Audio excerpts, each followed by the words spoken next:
L'homme disparaît derrière une petite porte en bois pour revenir avec une torche enflammée et une étincelle de corde soigneusement enroulée. Il fixe celle-ci décrochée au bord du pied et l'envoie déployer le conduit. La figure rétrobratrice, la garde s'exécute l'ordre qu'il lui a donné. Les cordes se tendent sous son poids. Votre mère doit se détacher du spectacle pour la rattraper dans l'escalier. Laissez-moi, soufflez-vous, cela ne m'intéresse pas. Son visage se fige comme la garde réapparaît avec le corps sur les épaules. Un corps si frêle, aux épaules si fines, on dirait celui d'un enfant. Des épingles dans les cheveux, c'est maintenant votre sang qui se déplace. Le garde allonge précautionneusement le corps sur les dalles de pierre, la bouche grande ouverte. Votre mère se jette sur elle sans pouvoir hurler votre nom de votre sœur. Qu'avons-nous fait, Année se met-il à répéter.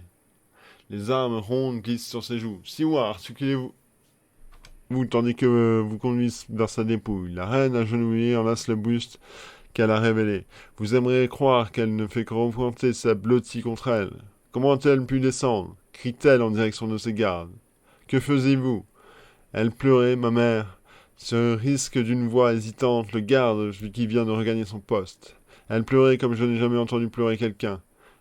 Elle lui parlait, et lui, il répondait au fond du trou. Dès que je t'aime, des pardons. Dès que je t'aime, des pardons. Elle nous a dit des mots, vous savez, sur des coups de la colère, et puis elle voulait qu'on la laisse tranquille, qu'on arrête de la regarder, qu'on se retourne. Vous l'avez fait? Des tremblements secouent les bras blancs finement ridés. Vous remarquez que nos mains tremblent aussi. La peur s'est logée dans votre estomac. Cette étrange envie de presser Siwa contre vous, comme on embrasse une petite sœur. Vous parcourez le regard d'un corps gracile, d'un beau visage, d'une jambe brisée. Les larmes vous montent enfin aux yeux. Le premier sanglot vous déchire la gorge. Eh bien, c'est quand même la fille du roi. Alors on a obtempéré.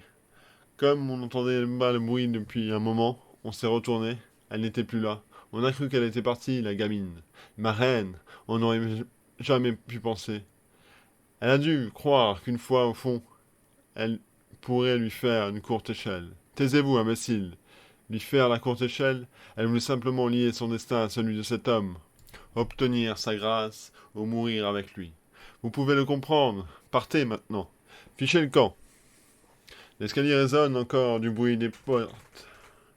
Quand votre mère repose le corps de Siwa pour se lever, après avoir désambulé aujourd'hui du puits, elle s'immobilise dos à vous. C'est trop pour moi, Année. Je ne peux supporter. J'ai enduré maintes choses dans ma vie, mais cela, je ne peux pas. Je ne supporterai pas non plus ce qui s'annonce. Ma reine revient vers nous, colle son visage contre chacun de vos joues.